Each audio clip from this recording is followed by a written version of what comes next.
وقال تعالى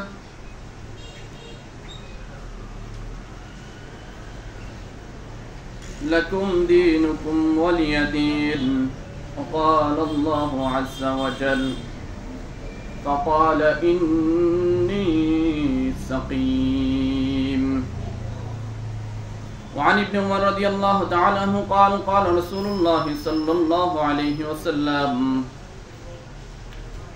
من تشبه بقوم فهو منهم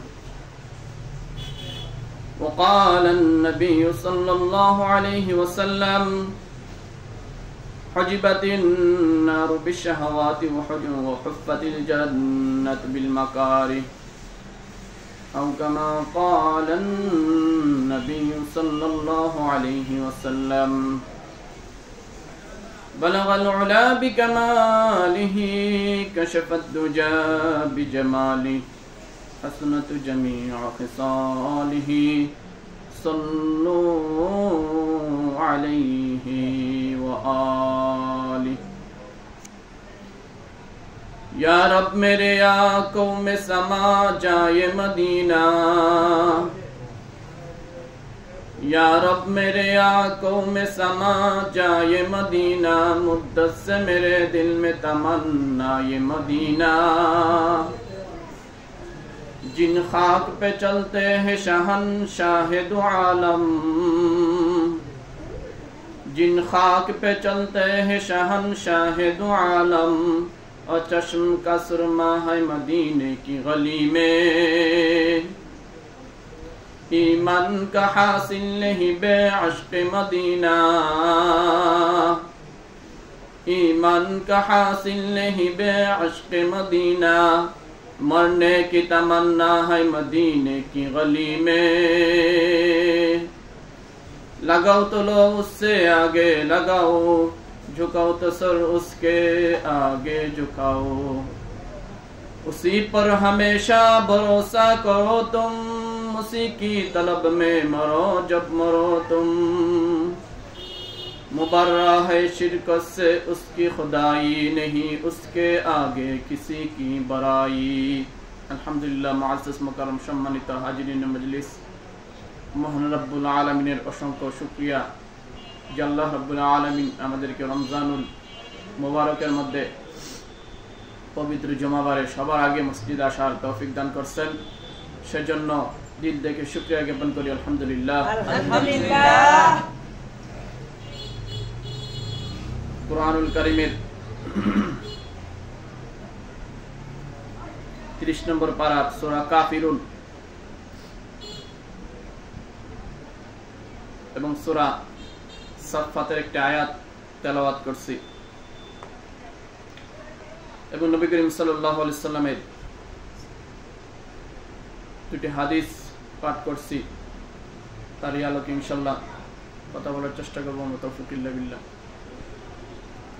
আমরা সবাই অবগত আছি এখন রমজানুল মুবারক আল্লাহ তাআলার কাছে সবচেয়ে দামি মাস সবচেয়ে সম্মানিত মাস সবচেয়ে মুবারক মাস সবচেয়ে বরকতের মাস সবচেয়ে মাগফিরাতের মাস সবচেয়ে বেশি মানুষকে জাহান্নাম থেকে আল্লাহ মুক্তি দেওয়ার মাস এগুলো আল্লাহ দিতে চান কিন্তু বান্দা নেওয়ার মতো সেই যোগ্যতা অর্জন করতে হবে বান্দাকে আল্লাহ রাব্বুল আলামিন কোনো না কোনো উসিলায় মাফ করতে চান কিন্তু বান্দা সেই কোনো না কোনো উসিলার যোগ্য হইতে হবে আর কোনো উসিলারই যদি যোগ্য না হয় কোন আমলই যদি তার না থাকে তার যদি ঈমানই না থাকে আমলই না থাকে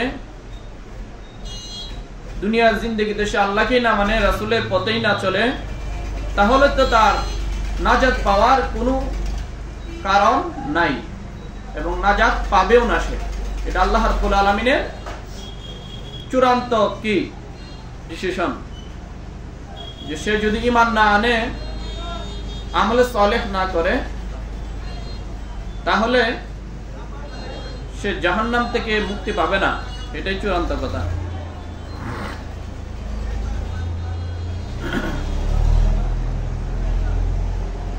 আমি আপনাদেরকে প্রতিদিনই সূরা কাফিরুন শিখাই।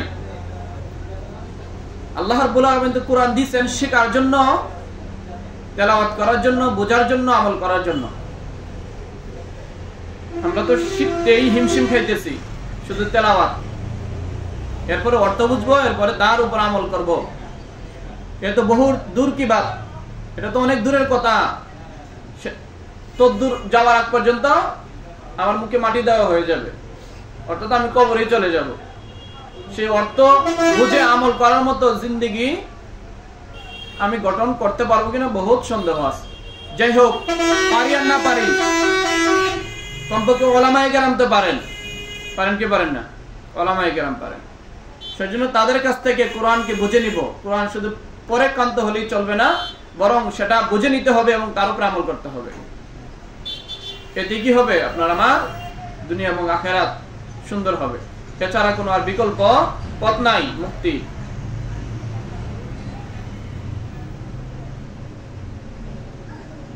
অনেক লম্বা চড়া আলোচনা। যাই হোক, আল্লাহ রাব্বুল আলামিন যুগে যুগে অসংখ্য নবী রাসূলকে পাঠাইছেন। এক নম্বর পাঠাইছেন কাকে? আদম আলাইহিস সালামকে। এরপরে ওনার থেকে ওনার সন্তানাদি শীশ আলাইহিস সালামকে। এরপরে ওনার সন্তানাদি হযরত নূহ আলাইহিস সালামকে। এরপরে ওনার সন্তানাদি হযরত ইব্রাহিম আলাইহিস সালামকে। এরপরে ওনার সন্তানাদি ইসমাঈল আলাইহিস সালামকে। এরপরে ওনার সন্তানাদি হযরত মুহাম্মদ সাল্লাল্লাহু আলাইহি সাল্লামকে। ঠিক আছে? এইভাবে কি করছেন? নবী রাসূল অসংখ্য দুনিয়াতে পাঠাইছেন। মাঝখানে আরো অনেক রাসূলের নাম বাদ গেছে। শুধু নবী রাসূলদের নাম বললেই সময় চলে যাবে, আলোচনা করব কখন। সেজন্য সংক্ষিপ্ত আকারে বললাম। আল্লাহ রাব্বুল আলামিন আদম আলাইহিস সালামকে পাঠানোর পরে দুনিয়াতে কিছু মানুষ আবাদ হয়েছে। এর আগে মানুষ ছিল না। কারা ইবাদত বন্দেগী করবে আল্লাহ, কোরআনকে কারা মানবে, কারা পড়বে, কারা তেলাওয়াত করবে, এরকম মানুষই ছিল না। ঠিক আছে? অর্থাৎ আল্লাহর হুকুম অনুযায়ী জিন্দেগি যাপন করার মতো কেউই দুনিয়াতে ছিল না। এরপরে আস্তে আস্তে দুনিয়া আবাদ হয়েছে। আল্লাহ রাব্বুল আলামিন বিভিন্ন নবীর উপরে বিভিন্ন কিতাবাদি সহিফা নাজিল করছেন, যেগুলোর মধ্যে আল্লাহর হুকুম মানার কি ছিল? নির্দেশ ছিল। তো নবী রাসূলরা দাওয়াত দিয়েছেন, যারা মানছে তারা সফল হয়ে গেছে, যারা মানে নাই দুনিয়াতেও বিভিন্ন সময় আযাব এর মধ্যে গ্রেফতার হয়েছে, ধ্বংসযজ্ঞের মধ্যে পড়ছে, এবং আখিরাতে তাদের জন্য বরবাদি, খাসারা, ক্ষতিগ্রস্ততা ছাড়া আর কিছু নাই। অনুরূপ একজন নবী ছিলেন, রাসূল ছিলেন হযরত কে? নূহ আলাইহিস সালাম। নূহ আলাইহিস সালামের ঘটনা আমরা জানি। উনি প্রায় 950 বছর শুধু মানুষদেরকে দাওয়াত দিয়েছেন ঈমান আনার জন্য, আল্লাহকে মানার জন্য, কিন্তু মানে নাই। কিছু অল্প সংখ্যক মানুষ কি নূহ আলাইহিস সালামের অনুসারী হয়েছিলেন, 40-45 জন। আল্লাহ রাব্বুল আলামিন নূহ আলাইহিস সালামের কওমকে এরপরে ধ্বংস করে দিয়েছিলেন। এই ঘটনাগুলো কোরআনের সূরা সাফফাতের মধ্যে আল্লাহ রাব্বুল আলামিন আনছেন। সূরা নূহের মধ্যেও আছে, সূরা আম্বিয়ার মধ্যেও কিছু ঘটনা আছে, যেগুলো কি সত্য ঘটনা। এরপরে আমরা জানি মূসা আলাইহিস সালামকে পাঠিয়েছিলেন। মূসা আলাইহিস সালামের যুগে এক ফেরাউন ছিল। ফেরাউন একবার স্বপ্নে দেখলো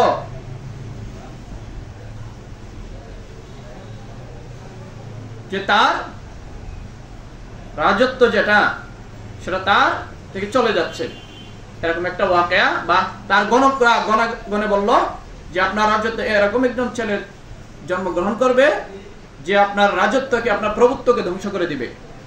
বাস্তবে তাই হয়েছিল। মূসা আলাইহিস সালামের মাধ্যমে আল্লাহ ফেরাউনকে কি করে দিয়েছেন? ধ্বংস করে দিয়েছেন।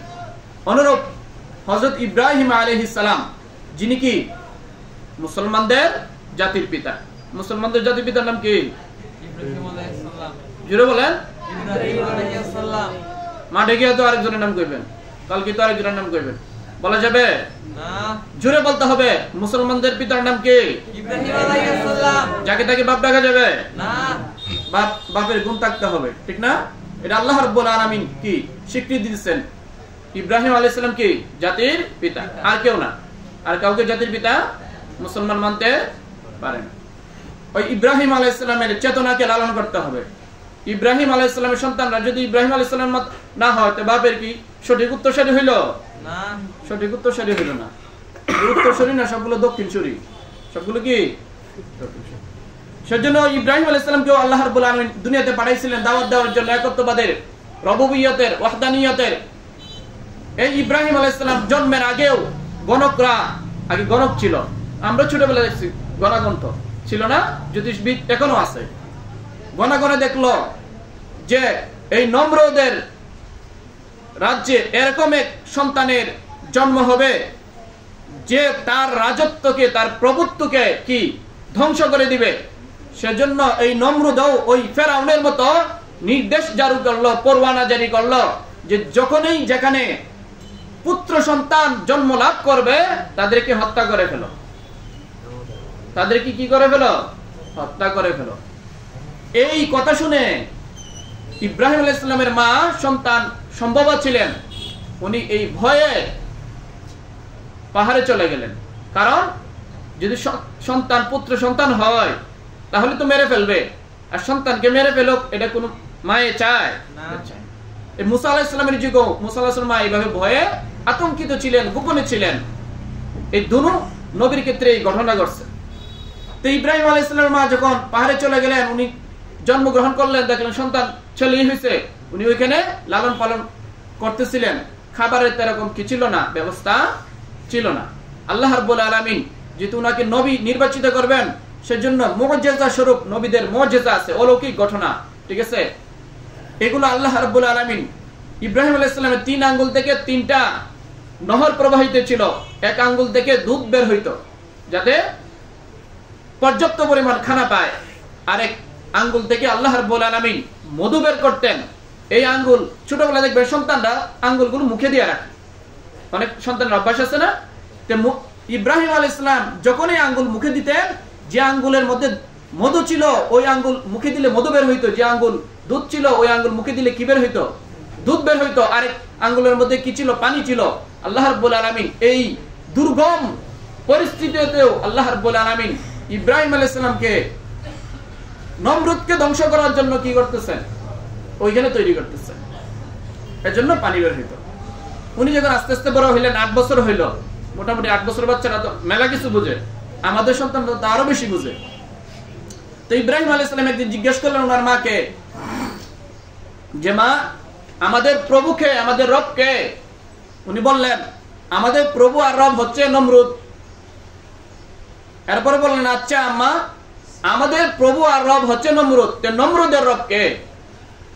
মা একটা জুড়ে চড় দিলেন যে আমি যে ভয়ে আমি পাহাড়ে চলে আসছি যাতে না হারাই, এখন তো সন্দেহ হচ্ছে আল্লাহ যাকে নির্বাচিত করে নমরুদকে ধ্বংস করবেন সেই সন্তানই তুমি। সুতরাং তুমি এই নাম হওয়ার উচ্চারণ করিও না যে নমরুদের রবকে, সবার রবিকে নমরুদ। এই কথা বললে সন্তানকে থামায় রাখলেন, কিন্তু সন্তান কি আর থামবে? সন্তানকে বাছাই করছে কে? আল্লাহ রাব্বুল আলামিন। সেজন্য সন্তান থামবে না। এজন্য এইভাবে যখন কি করতে লাগলো, ইব্রাহিম আলাইহিস সালাম বড় হইতে লাগলেন। ইব্রাহিম আলাইহিস সালামের জিন্দেগিটা বহুত অগ্নি পরীক্ষা দেয়া গেছে। কুরবানির সময় এই যে ইসমাইল আলাইহিস সালামকে কুরবানি দেওয়ার কথা আল্লাহ রাব্বুল আলামিন আদেশ করেছিলেন, এরপরে না কুরবানি আসছে। এরপরে ওনার সন্তানাদি এবং বিবিকে সাহারা মরুভূমিতে রেখে আসছিলেন, মরুভূমিতে মক্কাতে, সেখানে অগ্নি পরীক্ষা ছিল। ইব্রাহিম আলাইহিস সালামের কাছ থেকে সবচেয়ে বেশি অগ্নি পরীক্ষা নিচ্ছেন আল্লাহ রাব্বুল আলামিন। তো যখন বড় হইলেন তখন বিভিন্ন সময় বিভিন্ন জিনিসকে দেখে উনি মনে করতেন ওইটা হয়তো রব। চাঁদকে দেখে একদিন মনে করলেন এটা মনে হয় আমার রব। উনি বললেন, এরপরে থেকে চাঁদ দিনের বেলা আর উঠে না, উনি ভাবলেন এটা আমার রব হইতে পারে না। এরপরে সূর্য উঠে, সূর্য আরেকটু বড়, মনে করলেন যে এটা হয়তো আমার রব হইতে পারে। উনি ভাবলেন যে না, এটাও আমার রব হইতে পারে না। উনি কি জানতেন যে যেগুলো শেষ হয়ে যায় এগুলো কি হইতে পারে না, আমার রব হইতে পারে না। এর জন্য ইব্রাহিম আলাইহিস সালাম যখন আরো বড় হইলেন তখন এই যে আজকে একটা আপনাদের উৎসব চলতেছে না পাশে, কি উৎসব? দোল উৎসব না? ঠিক সেই উৎসবটা অনেক, ওরা সনাতন ধর্ম বলে না, সনাতন ধর্মই তো মানে পুরানা ধর্ম, ওই যুগেও ছিল, ইব্রাহিম আলাইহিস সালামের যুগে। এটা মন্দিরে যায় না, ওই দিন ভগবানের কাছে যায় না। ওই দিন আজকে কি মন্দিরে গেছে এরা? মন্দিরে না, মন্দিরে। আচ্ছা যাই হোক, মুসা ইব্রাহিম আলাইহিস সালামের যুগে যে উৎসবটা ছিল ওই উৎসবে তারা ওই দিন মন্দিরে না গিয়ে, খোদার সামনে না গিয়ে, তারা ওই দিন এক বিশাল মাঠের মধ্যে মেলার আয়োজন করত। ওইখানে গিয়ে তারা কি করত? আনন্দ উৎসব করত, হোলি খেলত, একজন আরেকজনের গায়ে রং মাখত। এইটার সাথে ওইটার মিল আছে কিছুটা না? নাই? রং মাখামাখি কিছু আছে না? আমি তো সকালে ঘুমাইছিলাম, আজকে ঘুমাইতে পারি নাই, কারণ এই যে সকাল থেকে গাড়ি আসতেছে। পরে হঠাৎ আমার মনে হইলো বাচ্চারা কালকে বলছে যে আজকে কি আছে? দোল উৎসব আছে। এটা দোল উৎসব না, কি দোল পূজা না? দোল পূজা। সুতরাং তখন আমি একটু উকি দিয়ে দেখলাম গাড়ি আর গাড়ি, ঠিক আছে, গাড়ি আর গাড়ি, নারী আর নারী, দুটোটাই কি অবস্থা, খুবই বেহাল অবস্থা। তো ওই দোল উৎসবে যাওয়ার জন্য, অথবা তাদের ওই হোলি উৎসবে যাওয়ার জন্য ইব্রাহিম আলাইহিস সালামের কাছে আয়েশা কিছু মানুষ প্রস্তাব করলো যে চলেন ইব্রাহিম, তুমি তো প্রায় সময় আমাদের সাথে বিভিন্ন দেবদেবী নিয়ে কি করো, তর্ক বিতর্ক করো, আজকে চলো, আজকে আমরা উৎসবে যাই। উনি অনুধাবন করতে পারছিলেন এখানে যেগুলো হবে কোনো ভালো কাজ হবে না, বেলাল্লাপনা আর বেহায়াপনা ছাড়া আর কিছুই সেখানে হবে না। সেজন্য উনি বললেন সূরা সাফফাতের ফাকালা ইন্নী সাকিম, যে আয়াতটা আমি ইতিপূর্বে পড়ছি, যে আমি যেতে পারবো না, আমি অসুস্থ। আমি কি অসুস্থ? সেজন্য ওরা চলে গেল। ওইখানে ওরা চলে যাওয়ার পরে ইব্রাহিম আলাইহিস সালাতু ওয়াস সালাম এই সুযোগে তাদের মন্দিরের মধ্যে গেলেন। তারা কি, যেখানে তাদের দুর্গা বা কৃষ্ণা বা যে খোদাই ওইখানে থাকে, ওইখানে গেলেন, গিয়ে অনেকগুলো দেখলেন। দেখার পরে ইব্রাহিম আলাইহিস সালাম বলতে লাগলেন যে তোমরা খাচ্ছ না কেন, তোমরা কথা বলতেছো না কেন? এরপরে উনি একটা শাবল লইলেন, অথবা কি একটা কোরআন লইলেন, লইয়া কি করলেন, একটা একটা করে সবগুলো ভাঙলেন। একটা একটা করে কি বললেন? সবগুলো ভাঙলেন। খালি বড় মিয়ারে রাখলেন। কোন মিয়ারে? বড় মিয়ারে রাখলেন। এবং ওর উপরে, ওর খাদের উপরে কোরআনটা ছড়াই দিয়ে উনি চলে গেলেন। ওরা বিকালে যখন আসলো, আয়সা দেখলো কি নাই, মূর্তি একটাও আর নাই, আস্ত নাই, সবগুলো কি বেহাল অবস্থা। তো এই কাজ কে করতে পারে? ইব্রাহিম ছাড়া আর কেউ করতে পারে না। সবাই দৌড়ে তার কাছে গেল, সবাই দৌড়ে তার কাছে গেল, গিয়ে বললো তুমি কি এই কাজ করছো? উনি বললেন তোমরা তোমাদের খোদাকে জিজ্ঞেস করো কে করছে, তোমরা তোমাদের খোদাকে জিজ্ঞেস করো কে করছে। ওরা বললো খোদা তো কথা বলতে পারে না। উনি বললেন যে খোদা কথা বলতে পারে না, যে খোদা কোনো খাবারের মাছি তাড়াইতে পারে না, যে খোদা তোমাদের ভালো মন্দ কোনো কিছু নির্ণয় করতে পারে না, সেই খোদার কেন তোমরা কি করো? পূজা করো। তখন তারা ফাবুহিতাল্লাযী কাফার, না, তারা হতবাক হয়ে গেল, হতভম্ব হয়ে গেল। তখন বলল যেহেতু তুমি আমাদের মূর্তিগুলোকে ভাঙছো, আমাদের উপাসনালয় কি হামলা করছো, সুতরাং তোমাদের খবর আছে। বর্তমানেও যেরকম আছে না খবর, এখন তো সব নাটক, জঙ্গি নাটক। কি নাটক? তখন ইব্রাহিম আলাইহিস সালাম এই বাঙ্গার দায়ে তারা সবাই বিদ্রোহ করলো এবং নমরুদের মাধ্যমে তাকে অগ্নিকুণ্ডে ফেলে দেওয়ার এই যে পরিকল্পনা করছিল, সেই পরিকল্পনা তারা কি করলো এবং তাকে অগ্নিকুণ্ডে ফেলে দিল। কিন্তু আল্লাহ রাব্বুল আলামিন সেখানেও কি করছিলেন? ইব্রাহিম আলাইহিস সালামকে কি করছিলেন? রক্ষা করছিলেন। ইব্রাহিম আলাইহিস সালাম তো মূর্তিগুলোকে ভেঙে দিয়েছিলেন, এটা ওনার মুজিজা ছিল, আল্লাহর পক্ষ থেকে আদিষ্ট ছিল, ঠিক আছে। এবং তারা যে মনে করে এগুলো তাদের রব, তাদের ঠিক আছে বিবেকের মধ্যে কি কুঠারাঘাত করার জন্য, যেগুলো তোমাদের রব হইতে পারে না, এই কথা বোঝানোর জন্য আল্লাহর ইশারাতেই উনি কি করছেন? ভাঙছেন। ওই একই ঘটনা আবার আমাদের রাসূল মুহাম্মদ রাসূলুল্লাহ সাল্লাল্লাহু আলাইহি ওয়াসাল্লামের যুগেও মক্কার কাফেররা কি ঘটাইলো, যে অনেক নিন্দা, অনেক কি দমন পীড়ন চালাইয়াও মুহাম্মদকে থামানো যাচ্ছে না। সুতরাং মুহাম্মদের সাথে আমরা একটা জোট করি, সর্বধর্মীয় জোট। কি প্রস্তাব? যে মক্কার কাফেররা এসে বলল, হে মুহাম্মদ, তুমি এবং তোমার অনুসারীরা আমাদের দেবতাগুলোর কি করো? নিন্দা করো, তাদের বিরুদ্ধে কথা বলো। সুতরাং এগুলো বলার আর দরকার নাই, বরং তুমি যে রবের দাওয়াত দেও এক আল্লাহর, সেই রবের ইবাদত আমরা 1 বছর করব, এবং তোমরা যারা আছো সবাই মিলে আমাদের দেবতাগুলোর 1 বছর কি করো? ইবাদত করো। কি প্রস্তাব নিয়ে আসলো? সর্বধর্মীয় জোট হওয়ার জন্য প্রস্তাব নিয়ে আসলো, যে তোমরা সবাই মিলে আমাদের দেবতা 360 খোদার কি করো, পূজা পার্বণ করো, এবং আরেক বছর আমরা সবাই মিলে তোমাদের খোদার কি করব, পূজা পার্বণ ইবাদত বন্দেগী করব। তখন আল্লাহ রাব্বুল আলামিন এই যে প্রতিদিন আপনাদেরকে সূরা কাফিরুন পড়াই, ওই আয়াত এই সূরা পরিপূর্ণ নাজিল করে দিলেন। কি নাজিল করলেন? আয়াত খেয়াল করবেন। আল্লাহ রাব্বুল আলামিন কুল ইয়া আইয়ুহাল কাফিরুন, হে নবী আপনি বলে দিন, হে কাফেররা, লা আ'বুদু মা তা'বুদুন, আমি ইবাদত করি না যার ইবাদত তোমরা করো, ওয়ালা আনতুম আবিদুনা মা আ'বুদ, এবং তোমরাও তার ইবাদতকারী নও যার ইবাদত আমি করি, ওয়ালা আনা আবিদুম মা আবাদতুম, এবং আমিও তার ইবাদতকারী নই যার ইবাদত তোমরা করছো, ওয়ালা আনতুম আবিদুনা মা আ'বুদ, এবং তোমরাও তার ইবাদতকারী নও যার ইবাদত আমি করি, লাকুম দীনুকুম ওয়ালিয়া দীন, তোমাদের জন্য তোমাদের কি ধর্ম। এই কথা বললে অনেকে আবার কি এটার অপব্যাখ্যা করে ফেলে। লাকুম দীনুকুম ওয়ালিয়া দীনের ব্যাখ্যা বুঝতে হইলে আরো কয়েকটা আয়াত কি শুনতে হবে, এরপরে দ্বীনের অর্থ বুঝতে হবে। এখানে লাকুম দীনুকুম ওয়ালিয়া দীন মানে অনেকে ব্যাখ্যা করে কয় তোমরা দিন তোমরা লেগে ঠিক আছে, আর আমরা দিন আমরা লেগে ঠিক আছে। তোমরা দিন তোমরা লেগে যদি ঠিক থাকে আর আমরা দিন আমরা লেগে ঠিক থাকে, মুহাম্মদ রাসূলুল্লাহ তাদের প্রস্তাবে সাড়া দিলেন না কেন? যদি ঠিক থাকতো, ঠিক কাজ সবাই করতে পারে না? করতে পারে কি পারে না? যদি করতে পারতো আল্লাহ রাব্বুল সূরা কাফিরুন কেন নাযিল করলেন? কাফিরুনের অর্থ হচ্ছে অস্বীকারী। তোমরা এক আল্লাহকে অস্বীকার করো, সুতরাং তোমরা কি কাফের। সুতরাং তোমাদের সাথে সর্বদলীয় জোট হইতে পারে না। আল্লাহকে এক মানার মধ্যে আর এখানে শরীক করার ক্ষেত্রে কোনো কি হইতে পারে না, জোট হইতে পারে না। যে কোনো ক্ষেত্রে জোট করা যায় না, যে কোনো ক্ষেত্রে কি হইতে পারে না, জোট হইতে পারে না। ওরা বলে সার্বজনীন উৎসব, দুর্গাপূজা আসলে কি বলে? সার্বজনীন উৎসব। এটা সার্বজনীন হইতে পারে না। এটা কি কোরআনের শিক্ষা? কার শিক্ষা? কারণ ধর্মীয় উৎসব এটা সার্বজনীন হইতে পারে না, একান্তই ধর্মের ব্যাপার। এটা কে শিক্ষা দিচ্ছেন? আল্লাহ রাব্বুল আলামিন সূরা কাফিরুনের মধ্যে এই কথা শিক্ষা দিচ্ছেন। এই লাকুম দীনুকুম ওয়ালিয়া দীনের ব্যাখ্যা বুঝতে হইলে কয়েকটা আয়াত থেকে আমাদের কি একটু বুঝতে হবে। আল্লাহ রাব্বুল আলামিন সূরা ফাতিহার মধ্যে বলেন মালিকি ইয়াউমিদ্দিন, এরকম একটা আয়াত আছে না?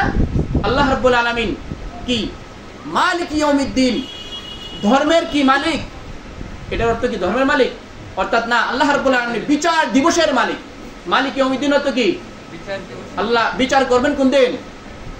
কিয়ামত পরে হাসরের দিন। সুতরাং ওইখানে দিন কি ধর্মের অর্থে ব্যবহৃত হয়েছে না কর্মফল দিবসের মালিক অর্থে ব্যবহৃত হয়েছে? বিচার দিবসের মালিক অর্থে ব্যবহৃত হয়েছে। সুতরাং দিন এখানে কি ধর্মের অর্থে ব্যবহৃত হয় নাই। আল্লাহ রাব্বুল আলামিন সূরা বাকারার এক আয়াতের মধ্যে বলেন লা ইকরাহা ফিদ্দিন, ধর্মের ব্যাপারে কি নাই, বাড়াবাড়ি নাই। সুতরাং এখানে ধর্ম বলতে আমরা যে ধর্মকে বুঝি ওই ধর্মকে বোঝানো হয়েছে। আল্লাহ রাব্বুল আলামিন সূরা মায়েদার আরেক আয়াতের মধ্যে বলেন আল ইয়াউমা আকমালতু লাকুম দীনাকুম, আজকে আমি তোমাদের ধর্মকে পরিপূর্ণ করে দিলাম। আল ইয়াউমা আকমালতু লাকুম দীনাকুম ওয়া আতমামতু আলাইকুম নিয়ামাতি, ওইখানে ধর্মের অর্থে ব্যবহৃত হয়েছে। আল্লাহ রাব্বুল আলামিন এই সূরা কাফিরুনের মধ্যে বলেন লাকুম দীনুকুম ওয়ালিয়া দীন, যে তোমাদের ধর্ম তোমাদের জন্য আর আমার ধর্ম আমার জন্য, এই অর্থ এখানে বলা যাবে না। যদি বলেন তাহলে কি এই অর্থ বিকৃত হয়ে যাবে। মুফাসসিরিনে কেরাম এটার অর্থ লিখছেন লাকুম দীনুকুম ওয়ালিয়া দীন, অর্থাৎ লানা আমালুনা ওয়া লাকুম আমালুকুম, অর্থাৎ তোমাদের কর্ম তোমাদের জন্য আর আমার কর্ম আমার জন্য। তোমরা যে কাজ করবা এই কাজের প্রতিদান এবং পরিণতি যা হবে এটা তোমাদের জন্য, আর আমি যে কাজ করব এবং আমার অনুসারীরা যে কাজ করবে এর প্রতিদান এবং পরিণতি আমাদের জন্য। সুতরাং দিন সব জায়গায় একই অর্থে ব্যবহৃত না, ভিন্ন জায়গায় ভিন্ন ভিন্ন অর্থে ব্যবহৃত, ভিন্ন জায়গায় ভিন্ন ভিন্ন অর্থে ব্যবহৃত। সুতরাং লাকুম দীনুকুম ওয়ালিয়া দীনের অনেক ব্যাখ্যা ইতিপূর্বে কি আমাদের এমপি মন্ত্রীরা করছে কি যে সবাই সবার ধর্ম পালন করা ঠিক আছে, ঠিক আছে, এগুলো বলা যাবে না। এগুলো বললে কি থাকবে না, ঈমান থাকবে না। ধর্ম যার যার উৎসব সবার, এই কথা বলা যাবে না। কারণ কি এটা কোরআনের বিরোধী কথা। কোরআনের বিরোধী কোনো কথা বললে ঈমান থাকবে না। আফা তুমিনুনা বিবাদ আও তাকফুরুনা বিবাদ, আল্লাহ কোরআনের মধ্যে এরকম একটা আয়াত আছে যে তোমরা কোরআনের কিছু অংশকে কি করো, কিছু অংশের ব্যাপারে তোমরা ঈমান আনো আর কিছুকে অস্বীকার করো। এটা হইতে পারে না, এটা কোন মুমিনের খাসলত হইতে পারে না। তো সূরা কাফিরুনের মধ্যে আল্লাহ রাব্বুল আলামিন কি করছেন, কিসের ঘোষণা দিচ্ছেন? যে যে কর্ম করবে সে তার কর্মের প্রতিদান পাবে। এই প্রস্তাবটাও তারা কি করছিল নবী আলাইহিস সালামের কাছে তাদের ধর্মের সাথে জোট করার জন্য। কিন্তু আল্লাহ রাব্বুল আলামিন সূরা কাফিরুন নাজিল করে কি করছেন, এই জোটকে বাতিল করে দিয়েছেন, এই প্রস্তাবকে বাতিল করে দিয়েছেন। সূরা সাফফাতের দীর্ঘ আয়াতের মধ্যে আল্লাহ রাব্বুল আলামিন সূরা সাফফাতের 72 নম্বর আয়াত থেকে 58 নম্বর আয়াত পর্যন্ত অনেকগুলো আলোচনা করছেন। এই আলোচনাগুলো সংক্ষিপ্ত আকারে আপনাদেরকে শোনাই, শুনবেন ইনশাআল্লাহ? একটু শুনেন, দেখেন আল্লাহ রাব্বুল আলামিন কি বলেন।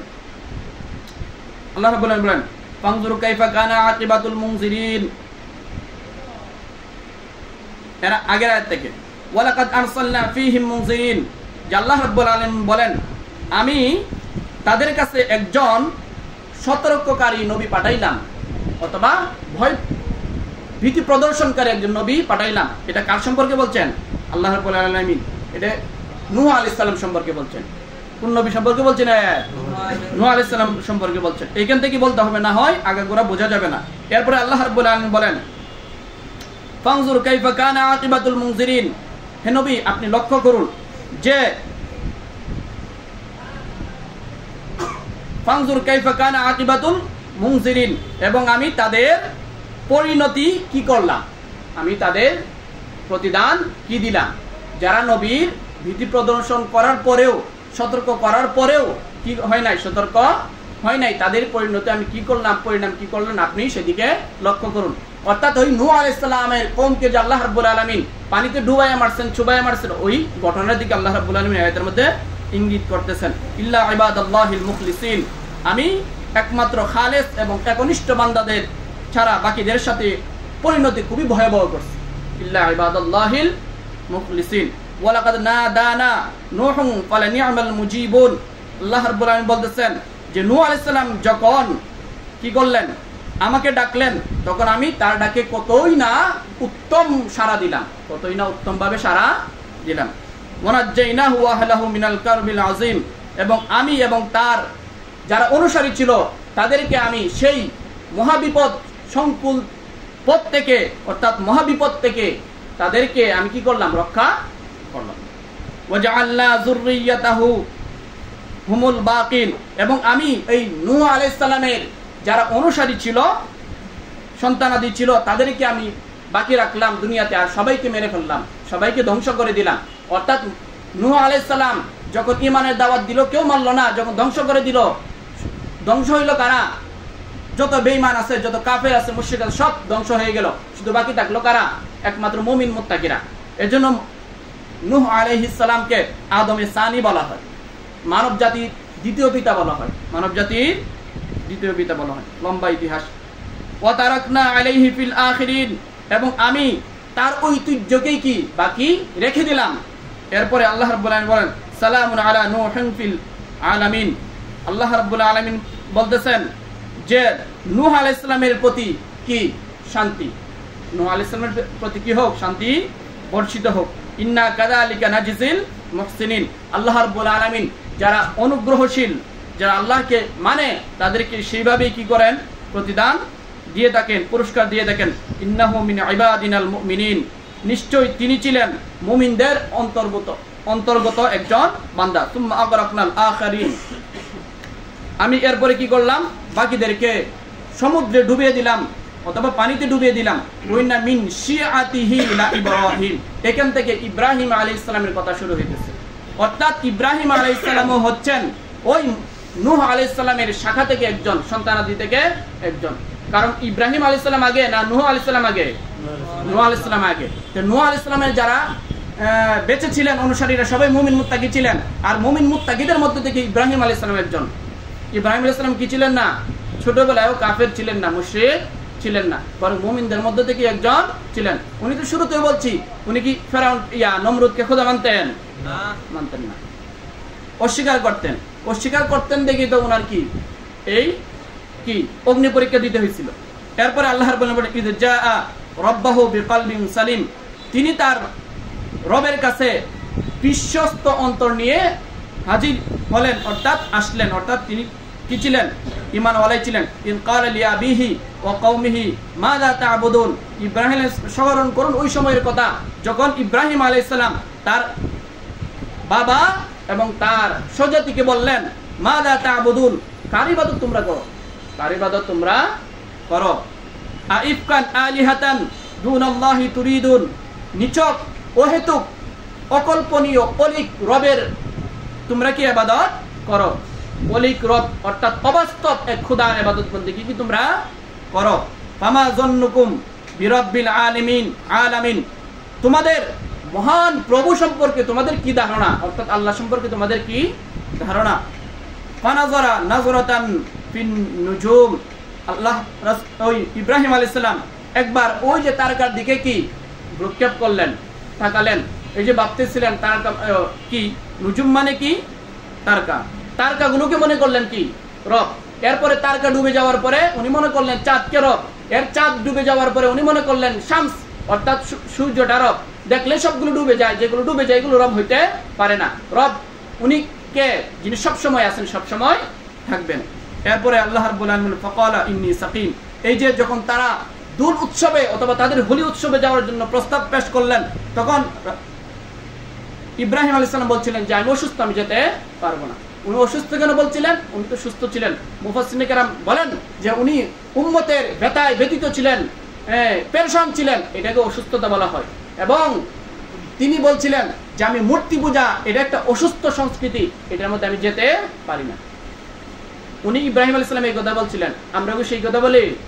আমরা কি বলি আমাদেরকে দাওয়াত দিতে হবে না, প্রয়োজন আমরা আপনাদেরকে দাওয়াত দিব দোল উৎসবের দিন, আপনারা এসেন। আপনারা কি আমাদেরকে দাওয়াত দিবেন? আমরা আপনাদেরকে দাওয়াত দিব, ডেট আমরা ফিক্স করব, কি যত ফুর্তি হয় এগুলো আমরা করব। আজকে যারা আসছে এরা কি শুধু মুসলমান কি হিন্দু না মুসলমান? বেশি না কম? এই বছর একটু কম, রোজার দিন। হ্যাঁ আচ্ছা, যাই হোক একটু মানছে। এরপরে এই আল্লাহ বলেন ফাকালা ইন্নী সাকিম আয়াত বললেন। এরপরে বলেন ফাতাওয়াল্লাউ আনহু মুদবিরিন, তারা সবাই যখন ইব্রাহিম আলাইহিস সালাম তাদের প্রস্তাব প্রত্যাখ্যান করে দিলেন, তখন তারা ব্রুকুচকে অর্থাৎ অসন্তুষ্ট হয়ে ইব্রাহিম আলাইহিস সালামের কাছ থেকে চলে গেলেন। আজকে যদি আমাদেরকে দাওয়াত দেয় চলেন আমাদের এখানে যাবেন, আমরা কি সেই কথাই বলবো? আমরা অসুস্থ যেতে পারবো না বলবো? যে আমরা যাওয়া নিষেধ ইসলামে এটা বলবো? বরং আমরা অসুস্থ হইলে সুস্থ হয়ে যাব, অসুস্থ হইলে সুস্থ হয়ে যাব। হ্যাঁ, বহুত কপাল পোড়া। আল্লাহর বলেন কোরআনের আয়াত, বলেন কোরআনের আয়াত যদি কেউ না মানে তাহলে সে মুমিন হইতে পারে, মুসলমান হইতে পারে? খালি গরু খাওয়ার জন্য মুসলমান? তো ইব্রাহিম আলাইহিস সালাম তো কুরবানি দিছে, আমরা তো ওইটা মানি, ওইটা মানলে দিছে, ওইটা মানলে হবে না। এই জন্য কোরআন খুলে খুলে আয়াতগুলো পড়তেছি, আপনারাও পড়ে নিয়েন। ফারাগা ইলা আলিহাতিহিম ফাকালা আলা তাকুলুন, যখন তারা চলে গেল তখন উনিও তো কি অবসর হয়ে গেলেন। তখন উনি তাদের রবগুলোর কাছে গিয়ে বললেন আলা তাকুলুন, এই যে আগে বলছিলাম যে দেবতাগুলো অর্থাৎ মূর্তি তোমরা কি খেতে পারো? আলা তাকুলুন, তোমরা খাচ্ছ না কেন? আলা তাকুলুন, আমরা বাংলাতে বললে কি কি কই, খাস না কেন, খাও না কেন, না আরবিতে বলে বলে আলা তাকুলুন, তোমরা খাচ্ছ না কেন? মা লাকুম লা তানতিকুন, তোমরা কথা বলছো না কেন? তোমরা তো রব, তোমাদের কাছে আসছি, তো তোমরা কথা বলো। ফারাগা আলাইহিম যারবান বিল ইয়ামিন, এরপরে উনি ভালো করে ওইগুলোর সাইজ করলেন, অর্থাৎ খুব সজোরে আঘাত করে এগুলো ভেঙে দিলেন। এটা কোরআনের আয়াত। ফাআকবালু ইলাইহি ইয়াজিফুন, এরপর তারা দৌড়ে আবার কার কাছে আসলো? ইব্রাহিম আলাইহিস সালামের কাছে আসলো। আয়েশা দেখলো যে ভাঙা। ফাকালা আতা'বুদুনা মা তানহিতুন, আয়েশা বলল এগুলো কে ভাঙছে? উনি বলছেন মূর্তিগুলো কি জিগাও, ওইখানে ওই কথাগুলো আছে তাফসীরের মধ্যে। ক্বালা আতা'বুদুনা মা তানহিতুন, তিনি বললেন যে তোমরা কি ওই দেবতার পূজা করো যেই দেবতা কি তানহিতুন, যেগুলো তোমাদের কি করতে পারে না, কোনো ক্ষতি করতে পারে না, মঙ্গলও করতে পারে না। আল্লাহু খালাকাকুম ওয়া মা তা'মালুন, আল্লাহ তোমাদেরকে এবং তোমাদের মূর্তি সবাইকে আল্লাহই কি করছেন, বানাইছেন। ঠিক আছে, এগুলো সৃষ্টিকর্তাকে একমাত্র আল্লাহ রাব্বুল আলামিন। ক্বালু বুনুহু লাহু বুনিয়ানান ফাআলকুহু ফিল জাহিম, ক্বালু তারা সবাই বলল বুনুহু লাহু বুনিয়ানান, তার জন্য বিশাল আকারের একটা কি করো ইমারত, দালান বানাও এবং তাকে সেখানে নিয়ে ফালকুহু ফিল জাহিম, সেই অগ্নিকুণ্ডের মধ্যে ফেলে দাও। ওই যে ইব্রাহিম আলাইহিস সালামকে ফেলে দিছিল, ওই ঘটনার কথা এখানে আসছে। ফাআরাদু বিহি কাইদান ফাজআলনাহুমুল আসফালিন, তারা চাইছিল ইব্রাহিম আলাইহিস সালামের সাথে কঠিন ষড়যন্ত্র করতে, অর্থাৎ মেরে ফেলতে, কিন্তু আল্লাহ রাব্বুল আলামিন নমরুদকেই মেরে ফেললেন, তাদের ষড়যন্ত্র নস্যাৎ করে দিলেন, তাদেরকে অপমানিত অবদস্থ করলেন। ইব্রাহিম আলাইহিস সালাম কি করলেন? বাঁচাইয়া দিলেন। সূরা সাফফাতের 72 নম্বর আয়াত থেকে 58 নম্বর আয়াত পর্যন্ত এখানে এই দোল উৎসব এবং তারা যদি এরকম কোন প্রস্তাব নিয়ে আসে তখন আমাদের উত্তর কিরকম হইতে পারে, আমাদের বিহেভ কিরকম হইতে পারে, আল্লাহ রাব্বুল আলামিন কোরআনের মধ্যে একদম পরিষ্কার করে বলে দিচ্ছেন। আল্লাহ রাব্বুল আলামিন কোরআনের মধ্যে যে কথাগুলো বলছেন এগুলো খুবই গুরুত্বপূর্ণ, খুবই কি গুরুত্বপূর্ণ। ঠিক আছে, আচ্ছা বলেন, এই আল্লাহ রাসূল সাল্লাল্লাহু আলাইহি ওয়াসাল্লাম হাদিসের মধ্যে বলছেন মান তাশাব্বাহা বিকওমিন ফাহুয়া মিনহুম, যে জাতির সাথে সাদৃশ্য রাখবে কি বিল আফআলে, কিসের মধ্যে? কাজে, এবং ওয়া আকওয়ালিহিম, এবং কথায়, ওয়া লিবাসিহিম, এবং পোশাকে পরিচ্ছদে, ওয়া আদাতিহিম, তাদের অভ্যাসে, ফা হুকমুহুম, তাহলে তাদের হুকুম হচ্ছে তাদের যেই পরিণতি হবে মুশরিকদের, কাফেরদের, বেদিনদের, আল্লাহর নাফরমানকারীদের, ওই যারা অনুসরণ করবে তাদের পরিণতিও সেরকমই হবে। সুতরাং আল্লাহর রাস্তায় মুসলমান ভাইরা যারা আছেন, খোদা না খাস্তা কোনো সময় এখানে যাইতে পারেন না, এটা কখনোই সম্ভব না। এই ব্যাপারে আল্লাহ রাব্বুল আলামিন বিন্দু মাত্র ছাড় দিবেন না। ঠিক আছে, কোনো অবস্থা, রোজার মাস কি, রোজা ছাড়াও কোনো অবস্থাতে এখানে যাওয়া যায় না। আমি ইতিপূর্ব এই ব্যাপারে আপনাদেরকে বলছি। কিন্তু দুনিয়াতে তো চাবেই, মন চাবে না? মন চাবে। আল্লাহ রাসূল সাল্লাল্লাহু আলাইহি ওয়াসাল্লাম হাদিসের মধ্যে বলেন, قال النبي صلى الله عليه وسلم حجبت النار بالشهوات وحفت الجنة بالمكاره, যে দুনিয়াতে মনে চায় এরকম জিনিস, অর্থাৎ শাহওয়াত। এখানে দুল উৎসবে যেতে মন চায় না, যারা গেছে তাদেরও মন চায়, যারা যায় নাই তাদেরও মন চায়, ইমাম সাহেবদেরও মন চায় না, চায় না? চায়। আল্লাহ রাসূল সাল্লাল্লাহু আলাইহি ওয়াসাল্লাম বলেন যে দুনিয়াতে মনে চায় এরকম জিনিস দ্বারা আল্লাহ রাব্বুল আলামিন কি করছেন? জাহান্নামকে ডেকে রাখছেন।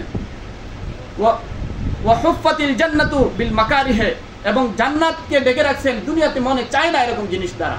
অর্থাৎ মনে চায় তারপরে যদি না যান তারপরে আপনি কি? জান্নাতি। আর মনে চায় না তারপরে যদি করেন তারপরে আপনি কি? জান্নাতি। এই হাদিসটার অপব্যাখ্যা করবেন না। হুজুর আমাদের নামাজ পড়তে মন চায়, তো সুতরাং আমরা নামাজ পড়তাম না, আর মূর্তি পূজা যাইতে মন চায় না, সুতরাং মূর্তি পূজা যাই না। ঠিক আছে, এবার ব্যাখ্যা করলে ওইতো না, ওইব না। বাস্তবে নামাজ পড়তে মন চায় না, রোজা রাখতে মন চায় না, আল্লাহর হুকুম মানতে মন চায় না, ইবাদত বন্দেগী করতে মন চায় না, তারপরে করেন। এই জন্য আল্লাহ রাসূল সাল্লাল্লাহু আলাইহি ওয়াসাল্লাম তাদেরকে কি দিবেন? জান্নাতের সুসংবাদ দিবেন। আর যেগুলো চায়, গান বাজনা, মন চায় কি চায় না? হ্যাঁ, এই দুল পূজা, দুর্গা পূজা, দর্গা পূজা যেগুলো আছে, উরস, এগুলো যেতে মন চায় কি চায় না? এগুলো সবগুলো শিরকি কাণ্ড। আল্লাহ রাব্বুল আলামিন শিরকের, কুফরের গুনাহ কোনো অবস্থাতেই কোনো ক্রমেই মাফ করবেন না। আল্লাহ রাব্বুল আলামিন অন্যান্য গুনাহের ক্ষেত্রে হয়তো কিছু শিথিলতা অবলম্বন করতে পারেন যদি আল্লাহ রাব্বুল আলামিন চান, কিন্তু কুফর আর শিরকের ব্যাপারে কোনো কি নাই? ক্ষমা নাই।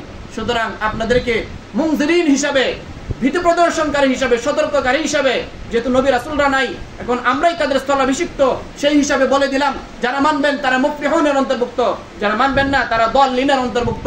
আল্লাহ রাব্বুল আলামিন আমাদের সবাইকে সঠিক পথে থেকে ইসলামের সম্পূর্ণ বিধান মেনে আমাদেরকে জিন্দেগি যাপন করার মতো তৌফিক দান করুন। ওয়া আখির দাওয়ানা আলহামদুলিল্লাহি রাব্বিল আলামিন।